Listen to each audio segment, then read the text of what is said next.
Hello मेरे बच्चों, welcome back to our next video which is video number 3 of chapter number 6, test and measurement for test and measurement in sports for class 12।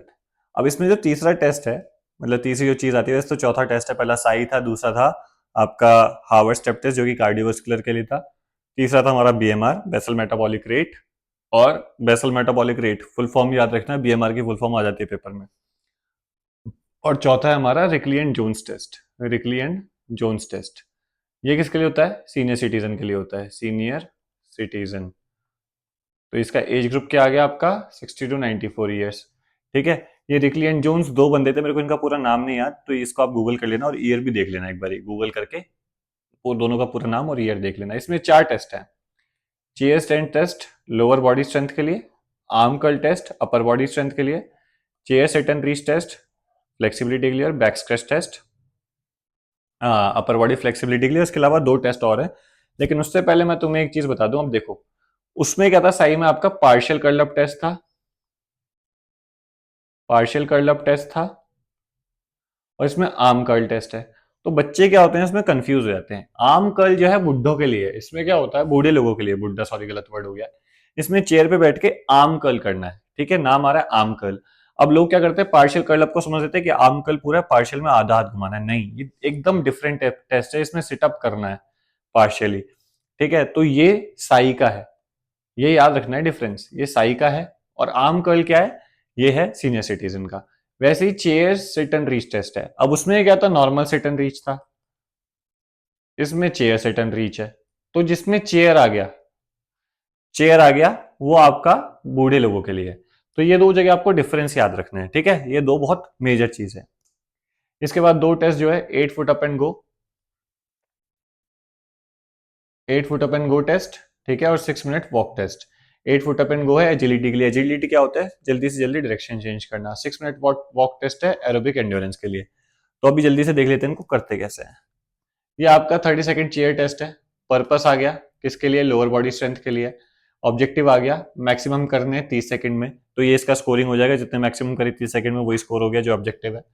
Equipment आ गया, एक chair चाहिए जिसके हाथ ना हो, जिसपे हम हाथ रखते हैं विदाउट आर्म्स, और एक स्टॉप वॉच चाहिए। पेन पेपर आप अपनी तरफ से लिख सकते हैं। प्रोसीजर आ गया कि चेयर को पहले दीवार के सहारे लगाएंगे, ठीक है, ये बंदा फिर उस पर बैठेगा, ठीक है, कमर सीधी करके, पाँव एकदम नीचे, यही सब लिखना है। फिर उसको गो की कमांड दी जाएगी, फिर वो खड़ा होएगा, फिर वो बैठेगा, फिर वो खड़ा होएगा, फिर वो बैठेगा।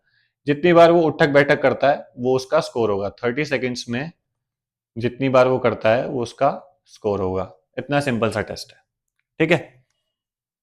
फिर आ जाओ आर्म कर्ल टेस्ट पे। आर्म कर्ल टेस्ट में क्या चेक होगी, अपर बॉडी स्ट्रेंथ। क्या हो जाएगा purpose, upper body strength. Scoring लिखिए, maximum number of correct arm curls in 30 seconds, तो ये ऑब्जेक्टिव हो जाएगा। थोड़ी लैंग्वेज चेंज कर देंगे, to perform maximum number of correct arm curls up in 30 seconds, ठीक है, यही हो गया। चाहिए क्या क्या, एक सीधी चेयर चाहिए, डंबल जो चाहिए मैन के लिए वो 8 पाउंड का होगा 3.6 केजी, और वुमेन के लिए 5 पाउंड का होगा जो कि 2.3 केजी, और स्टॉप वॉच चाहिए। प्रोसीजर सिंपल सा है कि आदमी को, जो भी आदमी इंसान या जो भी है, उसको सीधा बिठाया, कमर पीछे टच होनी चाहिए, सीधा बैठा होना चाहिए, वॉल के सहारे आपकी चेयर लगी होनी चाहिए, डंबल उसने पकड़ा, पूरा हाथ नीचे किया और पूरा आर्म फ्लेक्स किया, वो पूरा एक कर्लअप होगा, स्ट्रॉन्ग हैंड से करेगा, ठीक है। जितने वो कर्लअप कर लेता है 30 सेकंड में, वो उसका स्कोर हो जाएगा। फिर ऐसे chair sit and reach test है। फोटो देखो, इक्विपमेंट चाहिए, एक चेयर चाहिए जी, ठीक है, और एक 18 इंच का स्केल चाहिए। 18 इंच का स्केल क्यों चाहिए अभी बताता हूँ, स्कोरिंग में पता लगेगा। पहले तो पर्पस क्या होगा, to check the lower body flexibility, ठीक है। उसके बाद अभी ऑब्जेक्टिव बताऊंगा, to reach the maximum distance with your arm. Objective हो गया, इक्विपमेंट चाहिए आपको 18 इंच का रूलर और स्ट्रेट बैक चेयर। क्या करना है, एक पाँव ऐसे सीधा करना है और एक पाँव फ्लेक्स रहेगा, ठीक है। अब अपने हाथ को इस टो तक पहुंचाना है।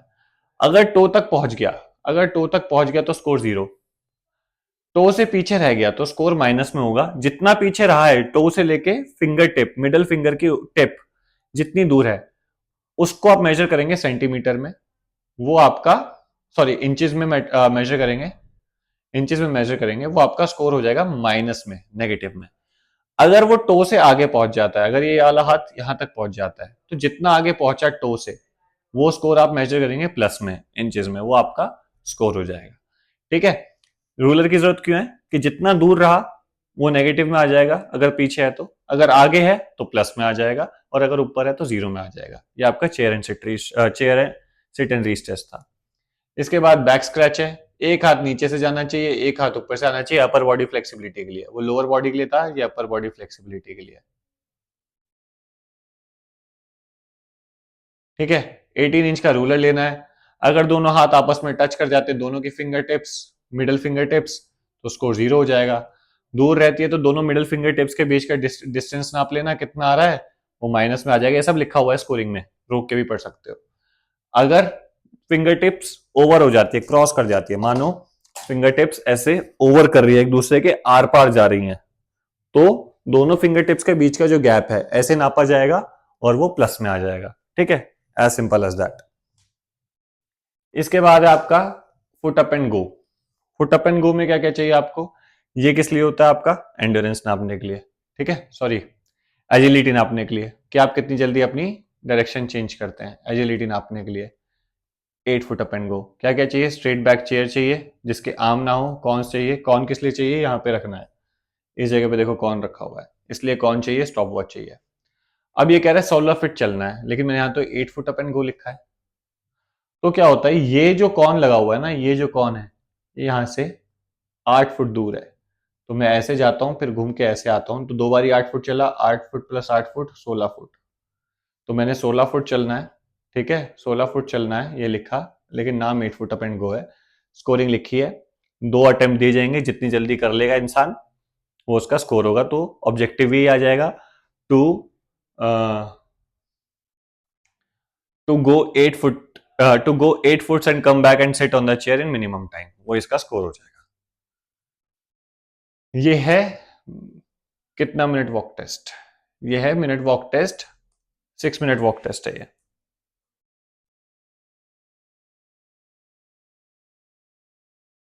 ये 6 मिनट वॉक टेस्ट है। ठीक है, 20 यार्ड का एक एरिया, जिसमें कि यहां से लेके यहां तक 20 है, यहां से लेके यहां तक 5 है, 25, फिर ये 20, 40, सॉरी 25 और 20, 35, 45 और ये 5, टोटल 50 यार्ड का आपका एरिया है। ठीक है, ये एंड्योरेंस के लिए है, एंड्योरेंस के लिए 50 यार्ड का आपका एरिया है। हर 5 यार्ड पे एक मार्किंग हो रखी है, हर 5 यार्ड पे मार्किंग हो रखी है। ठीक है, ये फिर अगला 5 हो गया, ये अगला 5 हो गया। यहां से चालू करेगा, ऐसे चलेगा, ऐसे चलेगा, ऐसे चलेगा और ऐसे आ जाएगा। 6 मिनट में जितना चल पाएगा उतना स्कोर है। पता कैसे लग जाएगा, जैसे मान लो कोई चल के यहां तक आया तो आपको पता लग जाएगा 20, 5, 25, 30, 30 यार्ड तक चला है। ऐसा भी हो सकता है कि उसने पूरा 50 कर लिया, फिर 5 यार्ड और आगे चल लिया तो 55 हो जाएगा। तो ये जो मार्किंग है हर 5 यार्ड पे, वो इसलिए ही है। ठीक है, क्लियर है।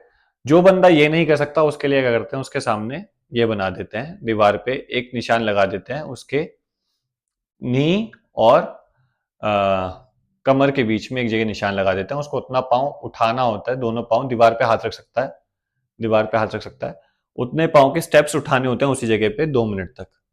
ठीक है, जितने स्टेप्स उठाएगा वो उसका स्कोर होता है। ये है मतलब अल्टरनेटिव है, इतना जरूरी नहीं है, ये ज्यादा जरूरी है। तो ये था हमारे रिकली एंड जोन्स टेस्ट। ठीक है, उसमें हमारे जितने टेस्ट थे वो सीनियर सिटीजन के लिए थे। इसके बाद है जॉनसन मैथिन, जो हम अगली वीडियो में डिस्कस करेंगे।